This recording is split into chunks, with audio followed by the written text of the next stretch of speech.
اللہ تعالیٰ نے اس امت پر یہ احسان اور فضل فرمایا کہ انہیں آخری نبی کا امت ہی بنایا اور ان کی کتاب کو ذمہ لیا کہ میں اس کی حفاظت کروں گا۔ انا نحن نزلنا الذکر و انا لہ لحافظون۔ جیسے میرے نبی پر اترا تھا یہ ویسے ہی میرے سامنے پڑا ہوا ہے۔ 1935 میں جرمنی بہت طاقتور ہو گیا تھا۔ وہاں کے پادریوں نے 70 بائبل کے نسخے اکٹھے کیے، 70۔ ان کو جب آپس میں ملایا تو کوئی ایک نسخہ دوسرے سے نہیں ملتا تھا۔ اس میں کچھ اور لکھا ہوا ہے، اس میں کچھ اور لکھا ہوا ہے، اگلے میں کچھ اور لکھا ہوا ہے، اگلے میں کچھ اور لکھا ہوا ہے۔ تو انہوں نے اس پر قیاس کرتے ہوئے قرآن اکٹھا کیا۔ 1935 میں ابھی پریس اتنا عام نہیں تھا تو ہاتھ کے لکھے ہوئے نسخے زیادہ تھے، تو 40,000 قرآن کے نسخے اکٹھے کیے۔ اپنے تو 70 اکٹھے کیے، ہمارے 40,000 اکٹھے کیے، اور سارے کے سارے نسخوں کو انہوں نے کئی سال کی محنت کے بعد جوڑ کے دیکھا، جوڑ کے دیکھا، جوڑ کے دیکھا۔ 40,000 نسخوں میں کوئی فرق نہیں تھا۔ اللہ نے اس کی حفاظت کا ذمہ لیا۔ تورات، زبور، انجیل کسی کو یاد نہیں ہوتی تھی، کوئی اس کا حافظ نہیں ہوتا تھا، اس لیے ان کی نماز میں تلاوت نہیں تھی، تسبیح تھی،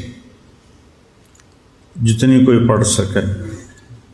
لیکن ہمیں اللہ نے ایسی نعمت عطا فرمائی کہ بوڑھا بھی یاد کر لیتا ہے، جوان بھی یاد کر لیتا ہے، بچہ بھی یاد کر لیتا ہے، اور اگر وہ اس کا مطلب جانتا ہو اور نماز میں وہ قرآن پڑھ رہا ہو تو وہ ایک نئی دنیا میں ہوتا ہے، ایک نئے جہان میں ہوتا ہے جس میں گم ہو جانا۔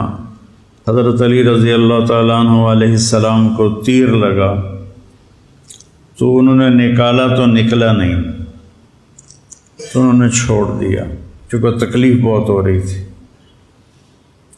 تو وہ نماز کے لیے کھڑے ہوئے تو انہوں نے تیر آرام سے نکال لیا۔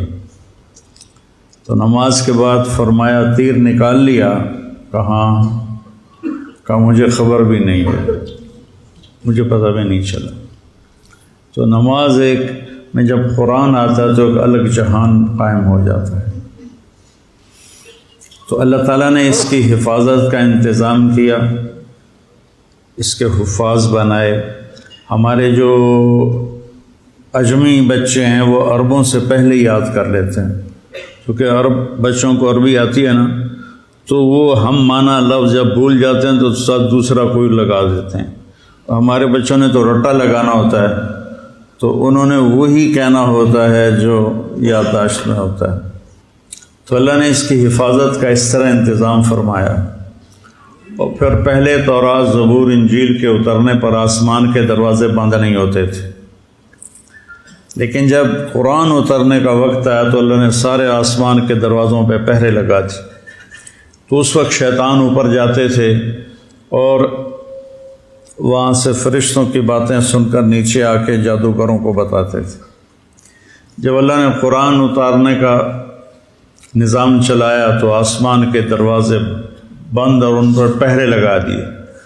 اب جب کوئی الا من استرق السمع فاتبعه شهاب ثاقب، جب کوئی شیطان اوپر چڑھتا تھا تو فرشتے اس پر آگ برساتے تھے، وہ جل کے بھسم ہو جاتا تھا۔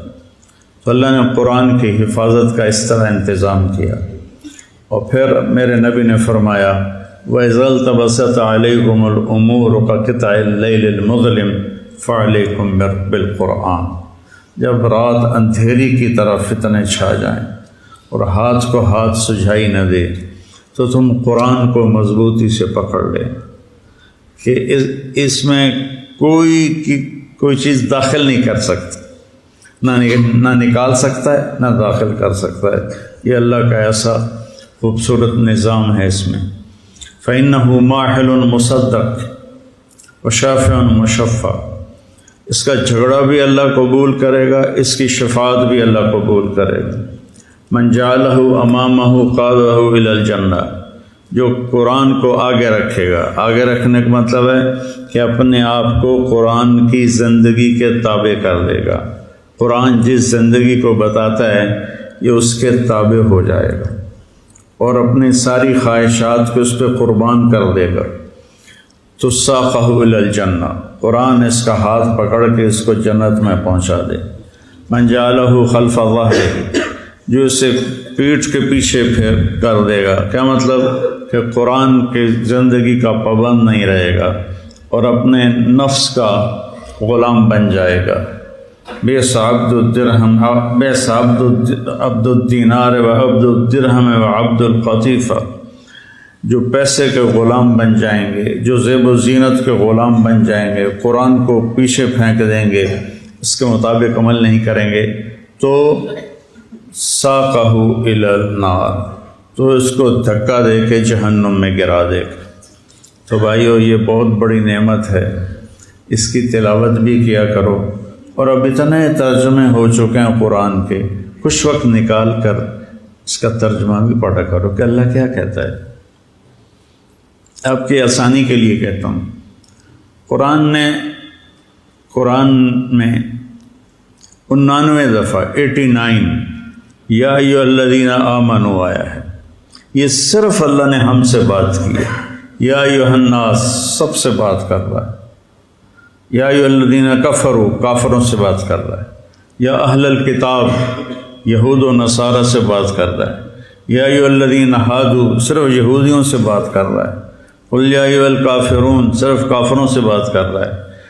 پھر کہتا ہے یا ایھا الذین آمنوا۔ یہ اللہ نے اپنے ہمارے نبی کی توفیل ہمیں کتنی بڑی شہادت ملی ہے کہ اللہ کہہ رہا ہے یا ایھا الذین آمنوا، اے میرے وہ بندو جو ایمان لائے، یعنی اللہ ہمارے ایمان کی گواہی دے رہا ہے، اے ایمان والو۔ یہ خطاب کسی کو نہیں دیا، یا اہل الکتاب یا ایھا الذین ہادوا، یہ صرف اس امت کو خطاب ملا ہے، اے ایمان والو۔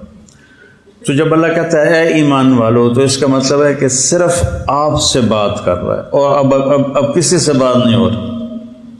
جیسے آپ سارے لوگ بیٹھے ہوئے ہیں، میں کہوں مولی نعمان ذرا میری بات سننا، تو اس کو میں قریب کر کے اس سے بات کرتا ہوں، تو آپ سمجھیں گے کہ اسی سے کوئی بات ہو رہی ہے، ہم سے نہیں ہو رہی۔ تو جب اللہ کہتا ہے یا ایھا الذین آمنوا، تو وہ یوں کہہ رہا ہے کہ اے ایمان والو جو تم 1.5 ارب ہو، تم ذرا الگ ہو کے میری بات سن لو، ذرا وکھرے ہو کے میری گل سن لو۔ اور کل 90 دفعہ اللہ نے کہا ہے یا ایھا الذین آمنوا، اس کے بعد کچھ طلب کیا ہے کہ یہ کرو، کچھ چھوڑنے کو کہا ہے کہ یہ چھوڑ دو، اور اس میں بھی تکرار ہے، کوئی 90 احکام نہیں ہیں، 99 ایک کم 90۔ اور یا ایھا النبی اذا طلقتم النساء، اس کو بھی قائم مقام یا ایھا الذین آمنوا کے مفسرین نے دیا ہے۔ تو صرف وہ پڑھ لو یا ایھا الذین آمنوا، اے ایمان والو، اے میری گل سن لو، وہ چن لو۔